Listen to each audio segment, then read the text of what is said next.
It's time to get down to business on the weekend's #1 business program.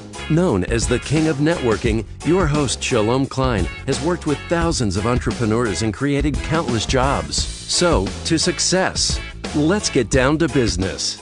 We are all about small business, jobs, and entrepreneurship and business. We talk a lot about business here. You're on with Get Down to Business, and I'm your host, Shalom Klein. Remember, you can always download podcasts from Get Down to Business on my website at shalomklein.com.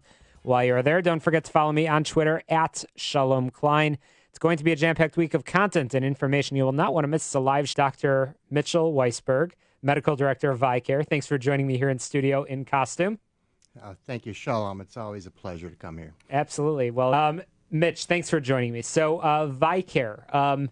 Tell me what ViCare is and what ViCare is not. I think I'll start with what ViCare is not.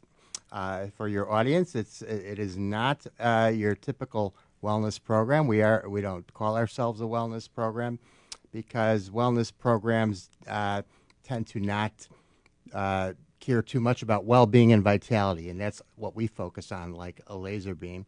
And it's primarily in patients or individuals who have multiple chronic conditions. While we know that the healthcare system does very well by them in terms of controlling these conditions, the healthcare system does not necessarily focus on their well-being or their vitality, and that's our job. That's what we do. Absolutely. So we know what ViCare is not, but when we talk about what ViCare is, I know you're fond of a motto that you've shared many times in the past, which is leave the well enough alone. What does that actually mean? Well, that's exactly right, Shalom. Thank you. So by saying I listen. When you say something, I listen. Thank you.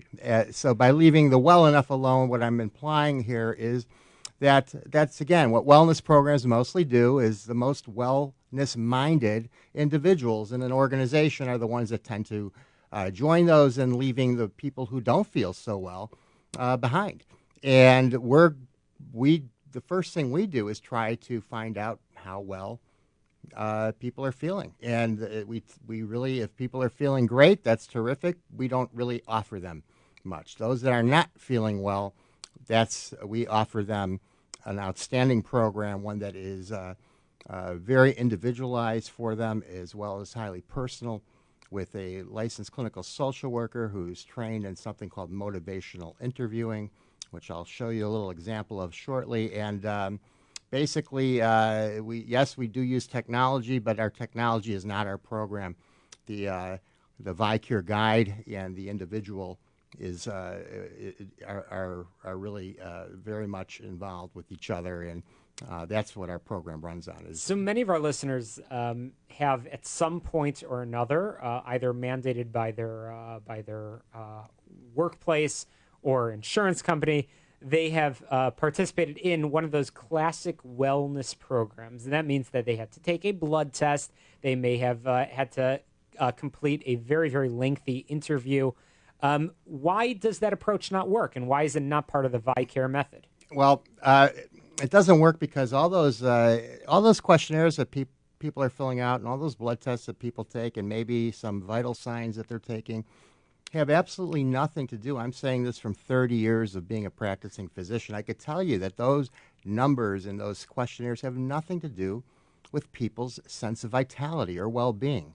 And that to us is what's really most important, and especially, and it's what's most important to the employer as well, is the well-being of their employees. And these numbers and all these other things have turned out not to really give such relevant information and or be converted into enhanced well-being or vitality of a workforce. Fascinating. So ViCare ultimately is a free program which is offered anonymously by employers, dedicated to optimizing the well-being and vitality of individuals with multiple chronic medical conditions. So, Dr. Weisberg, you mentioned just a few minutes ago that there is something called a ViScore and a process through, I believe you called it motivational interviewing. Right. So what does that process look like?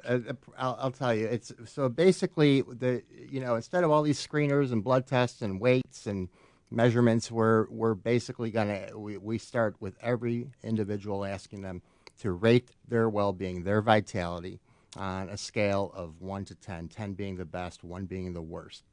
And we're really looking for those individuals who are saying 6 or less. And then we're asking them the next question. This is all driven by what an individual says, not by what we dictate. We're asking them now, if they're a 6 or lower, we ask them simply why. In their own words, describe to us in a way that, you, in your own words, exactly why you think you feel this way. Then we ask them, what do you think you could do to change it?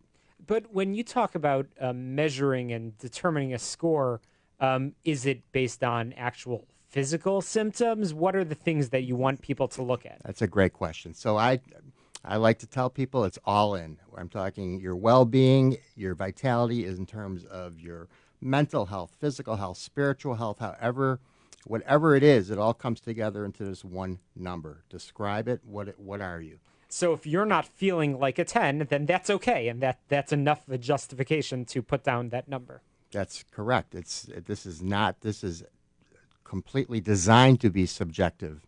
Again, because that's, to us, what's most important is what that individual is feeling. So it's a fascinating process, and all of this exercise is really completed, as you mentioned, through that motivational interviewing process by somebody that's trained in the process. And what are they called, and why is their role so critical and so important? So by training, they are licensed clinical social workers. We train them, myself and my clinical partner, Corey Campbell, who himself is getting his PhD in social work as we speak, train the licensed clinical social workers that become ViCare guides in motivational interviewing. Corey is an absolute expert in this. This demonstration of the VI score and getting people to identify what they are feeling and what they could do about it is really the entree into this whole process called motivational interviewing. Then the licensed clinical social worker meets with them on a regular, we're what you'd call high touch. It's weekly meetings with these ViCare guides and working on these things, and also helping people really understand why their well-being is what it is further by through discussing it and are analyzing what they're saying. So it's very our pilots are going great. This is actually working. We're enhancing the vitality of employees in the Peoria area right now, and I'm very proud of this. So, again, we're chatting with Dr. Mitch Weisberg, Medical Director of ViCare. We talked all about what ViCare is not. We talked about what ViCare is. We talked about the exercise. We talked about the ViCare guides and the VI score. Lots of VIs in there. Lots of very helpful information. But Mitch, in our very short time remaining, I want to flip it over back to the employer side of things. You just mentioned some of these pilots that are taking place. And the reason we keep having this conversation, the reason you and I are both so passionate about this, is because we believe this is the way of the future, that this is how wellness should be, essentially, that yes. Vitality, but it also, frankly, saves money. That's correct. While employers, of course, are, we have to believe are altruistic, they also are in business. And paying attention to the well-being of employees is good business, because well-being actually corresponds very much to work performance and productivity. And so the better an employee feels, the better they perform. So this is really the ultimate win-win. And again, we leave the well enough alone. We're really interested in making people well, and therefore starting with people who don't feel so great. So rarely do you have a true win-win, but this is one of those. So no doubt the phone lines will be lighting up. People will want to visit the website. Where can people learn more, employers or employees, learn more about the ViCare process? There's one more Vi. It's ViCare.com. ViCare.com. You can check it out, learn more. Meet virtually Dr. Mitchell Weisberg, once again, Medical Director of ViCare. Mitch, thank you so much for joining me on the air. We'll be sure to continue the conversation in future weeks. Thank you, Shalom. Absolutely.